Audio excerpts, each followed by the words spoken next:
Bismillahirrahmanirrahim. Assalamualaikum warahmatullahi wabarakatuh. Alhamdulillahirabbil alamin wa bihi nasta'inu ala umuri dunya waddin. Wassalatu wassalamu ala asyrafil anbiya'i wal mursalin sayyidina Muhammadin wa ala alihi wa ashabihi ajma'in. Amma ba'd. Sahabat beriman dan kepada seluruh pemirsa dimanapun Anda berada, insyaallah pada video kali ini kembali lagi kami ingin membuatkan video tentang 5 bacaan yang harus dibaca saat kita sholat. Ya, sebenarnya video ini sudah banyak kami buat ya pada konten-konten sebelumnya.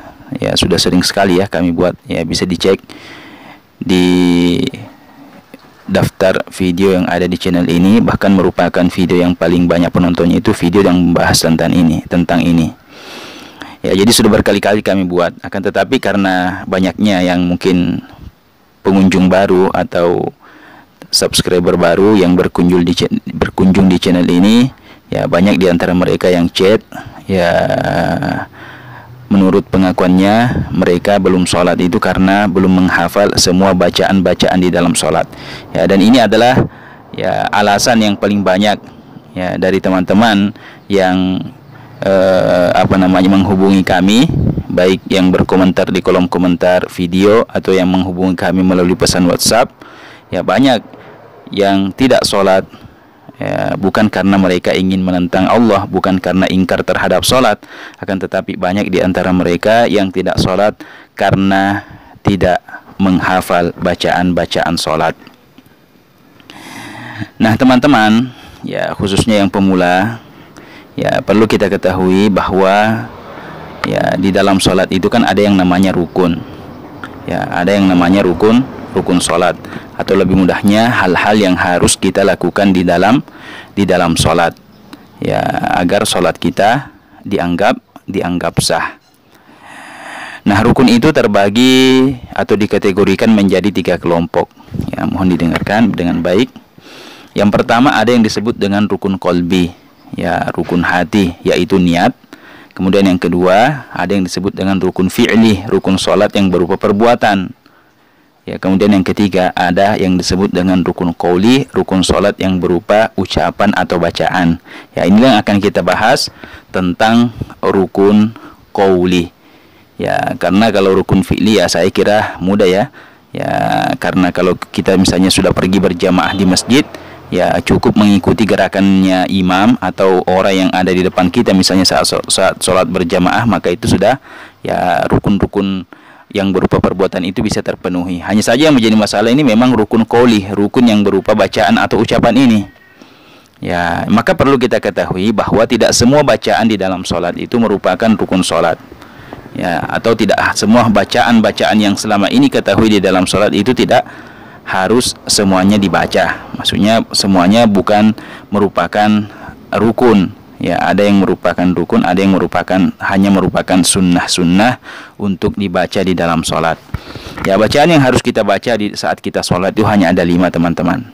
Ya, yang pertama ya bacaan takbiratul ihram. Ya, atau takbir pembuka saat kita memulai sholat itu namanya takbiratul ihram. Itulah yang harus diucapkan. Ya, harus dilafazkan dengan lidah. Ya, paling minimalnya ya kelima bacaan nanti yang 5 ini itu diucapkan ya dengan kadar minimal itu kita memperdengarkan bacaan kita kepada telinga kita sendiri. Ya, jadi tidak cukup di dalam hati. Itu yang pertama, bacaan takbiratul ihram. Kemudian yang kedua, bacaan surah Al-Fatihah. Ya, bacaan surah Al-Fatihah ini harus dibaca setiap rakaat. Ya, setiap kali kita berdiri dalam rakaat. Ya, kalau sholatnya 4 rakaat, berarti 4 kali juga kita harus membaca surah Al-Fatihah. Ya, ini harus diucapkan atau dilafazkan. Kemudian yang ketiga, bacaan tahiyat akhir. Ya, bacaan tahiyat akhir. Ya, bacaan yang dibaca saat kita duduk tahiyat akhir itu harus dilafazkan. Ya, beda dengan tahiyat awal. Misalnya kita sholat zuhur, ya kan kita 2 kali tahiyat. Ya, tahiyat awal itu hukumnya sunnah, tahiyat akhir itu harus atau wajib atau merupakan rukun sholat yang berupa bacaan yang apabila tidak dibaca sholat kita tidak dianggap sah. Ya, itu tahiyat akhir. Ya, itu harus dibaca. Ya, coba kita baca bersama-sama. At-tahiyyatul mubarakatus salawatut thayyibatu lillah. Assalamu alayka ayyuhan nabiyyu wa rahmatullahi wa barakatuh. Assalamu alayna wa ala ibadillahis salihin. Ashhadu an la ilaha illallah wa ashhadu anna Muhammadar Rasulullah. Ya, hanya sampai di sini. Ya, itulah bacaan yang ketiga yang harus kita baca dalam salat. Ya, jadi mulai at-tahiyyatu sampai wa ashhadu anna Muhammadan Rasulullah. Ya, kemudian yang keempat, bacaan salawat kepada Nabi sesudah tahiyat akhir. Ya, jadi setelah kita membaca asyhadu an la ilaha illallah wa asyhadu anna Muhammadar Rasulullah, kita baca Allahumma shalli ala sayyidina Muhammad. Ya, itu paling minimalnya. Ya, adapun tambahan wa ala ali sayyidina Muhammad kama shallaita ala sayyidina Ibrahim wa ala ali sayyidina Ibrahim sampai fil alamin innaka Hamidum Majid, itu hukumnya sunnah. Yang wajib hanya sampai di sini. Allahumma shalli ala sayyidina Muhammad, itu sudah cukup. Ya, itu bacaan yang keempat yang harus dibaca di dalam sholat. Kemudian yang kelima atau yang terakhir yang harus dibaca itu adalah yang harus diucapkan adalah salam yang pertama. Ya, setelah kita membaca tahiyat akhir tadi, setelah selesai membaca sholawatnya, ya kita salam Assalamualaikum warahmatullah. Itu yang merupakan rukun sholat. Adapun mengucapkan salam yang kedua, itu hukumnya adalah sunnah. Ya, jadi teman-teman, itulah 5 bacaan yang harus dibaca di dalam sholat.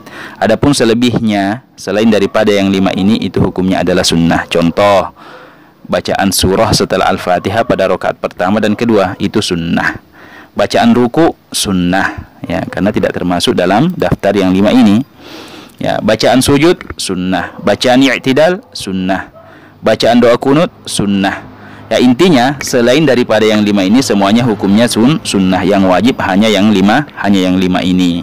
Ya, kalau yang kita tinggalkan itu yang bacaan berupa sunnah sholat, yang berupa sunnah, ya selain daripada yang 5 ini, maka itu tidak sampai membatalkan sholat kita. Ya, jadi kepada teman-teman, ya, jadi itulah 5 bacaan. Ya, mungkin ada yang bertanya, saya tidak bisa menghafalnya. Boleh ditulis di kertas. Ya, tulis di kertas. Kalau sholatnya di rumah, ya pajang di dinding kamarnya. Ya, tulis dengan tulisan yang besar. Ya, kalau bisa tulis dengan tulisan Latin. Ya, kalau belum bisa menghafal bahasa Arab, membaca Arabnya. Ya, jadi semudah itu. Ya, atau kalau mau pergi ke masjid, ya tulis atau copy tulisannya ini. Ya, kami juga sudah membuat dalam bentuk tulisan Latin, bacaan tahiyat tulisan Latin. Itu di copy. Ya, kemudian diletakkan di saku bajunya saat akan ke sholat di luar, seperti di masjid atau saat bepergian. Ya, misalnya saat kita tahiyat, pas kita tahiyat langsung kita ambil bacaan itu di saku baju kita, lalu kita membacanya. Ya, jadi ya tidak ada alasan tidak bisa mengerjakan sholat. Ya. Saya kira cukup sekian kepada saudara yang bertanya. Marilah kita semuanya menjaga sholat kita, khususnya sholat 5 waktu yang merupakan kewajiban bagi kita yang telah memenuhi syarat-syarat wajibnya sholat. Ya, kalau ada pun sholat sunnah kalau belum bisa, ya nantilah. Ya, yang penting yang sholat wajib 5 waktu ini yang digalakkan, jangan sampai ditinggalkan, karena itu merupakan dosa besar di hadapan Allah Subhanahu wa Ta'ala. Saya kira cukup sekian, lebih dan kurangnya kami mohon maaf. Wassalamualaikum warahmatullahi wabarakatuh.